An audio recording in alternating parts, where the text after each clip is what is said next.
I finally decided before I did anything else to this car, I needed to fix the brakes because we got it running, but with frozen front brakes, it's not very easy to move around. So this was a tough one. Look at it. We're ready to put the pads in now. But way back when I picked up the car, these calipers were just frozen in the front. We couldn't even move the car. Resurrecting these old Mercedes have been sitting for 5 to 10 years. It seems like you always got at least 1 or 2 brake calipers that are frozen. It does require pulling the pins and trying to loosen up those pads. Now, once you do that, you do not want to step on the brake pedal again until you remove this caliper. Use the emergency brake when you're moving the car around, because once you free the brakes up, do not hit the brake pedal. And then once we got it in here and pulled these calipers off, look at the insides of it. It was just gummed up and rusty, and I had to use my hydraulic pump to get the pistons out of the calipers. So is the case with most cars that have sat for 5 years or more. Plan on having to do something with your brake calipers. What happens is this ridge outside of the seal gets rusty and gummed up, and it seizes the piston in the caliper. And no amount of pushing with hydraulic pressure from the pedal is going to get those out. In fact, you have to be very careful. Do not use the pedal to try to force these pistons out, or you're going to ruin the master cylinder. And I mounted up my hydraulic pump, and we used hydraulic pressure to get the 2 pistons out. And they were a bear. They came out very hard. I'll put a link in the show more below, taking you to the other video showing you how I get these pistons out. Now we're going to clean these up and overhaul them. And for those of you who have not overhauled calipers before, this is not difficult. Now, if you can buy rebuilt calipers for $40, it's obviously more cost effective to just buy them. But when you get a car like this W109, these can get very expensive, and you don't even think about buying them new, okay? You know, when you first push these pistons out of the caliper, you'll look inside and say, look at that. There's no way I'm going to be able to clean that up. It appears to be all rusty, and you're probably thinking I'm going to have to throw these cores away. But not so fast. You'll be amazed how these will clean up. There's just one area you have to be really concerned about. Look at this one on the other side. I already started to clean it up. And just after a few minutes, you can see how this inside area where the piston rides cleans up fairly quickly. It's this outside edge, this outboard of the seal, which gets really rusty. And that edge is going to have to take some serious cleaning. Do not use any type of sandpaper on this inner area in here. I use a Scotch-Brite pad to clean the area. You may have to do some scraping on this rust on the outside edge.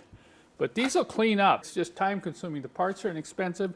We have kits on my website, and they're not expensive. I have video instructions, a 3-part video series on how to do this yourself. When you pull these pistons out, you'll see a lot of rust on them, and you'll think, wow, those are really bad.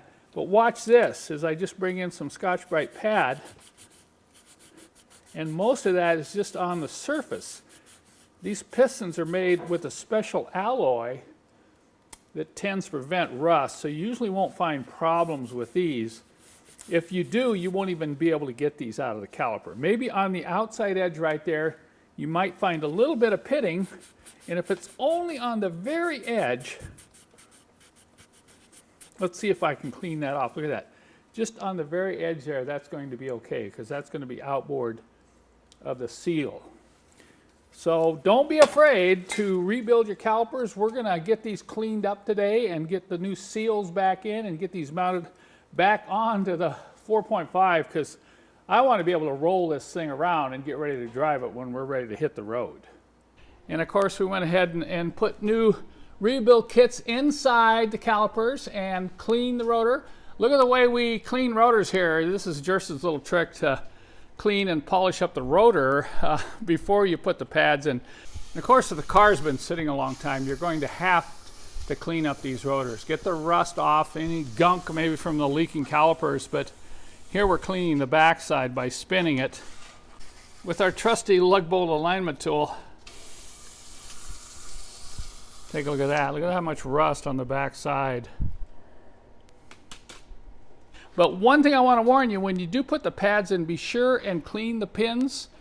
Clean them thoroughly, get the rust off those pad pins and clips, and use a good ceramic brake pad grease when you reinstall the pads. And of course, after rebuilding the calipers and putting in new pads, we pressure bled it with DOT4 fluid. And there's a couple other things we added as we closed this thing up and got ready to put the wheels back on it.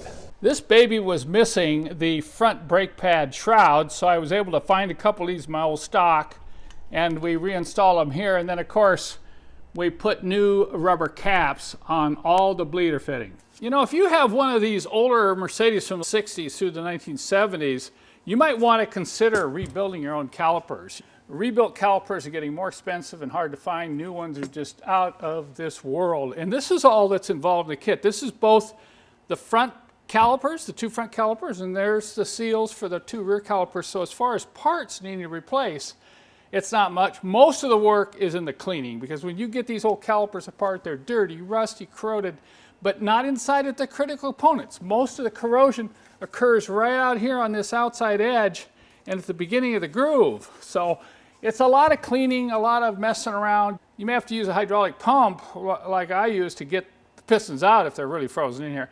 But this is the basic seal kit. We include some extras in the kit I sell. We include, you know, some ceramic brake pad grease. We've got a big washer which you can help to push the pistons in once you install the new seals. We give you sandpaper, various grades of sandpaper, a large Scotch-Brite pad, which is one of the best cleaning materials you can use for these calipers.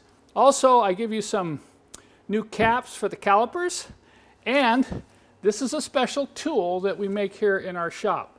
It's got a very sharp right angle tip that will allow you to get inside the caliper and clean this edge. That is really critical, that you clean the edge where this seal goes. If you don't clean that groove out completely, then your caliper is going to leak. So if you're interested in rebuilding your own calipers, be sure and check out this kit on my website. I'll put a link in the description below this video.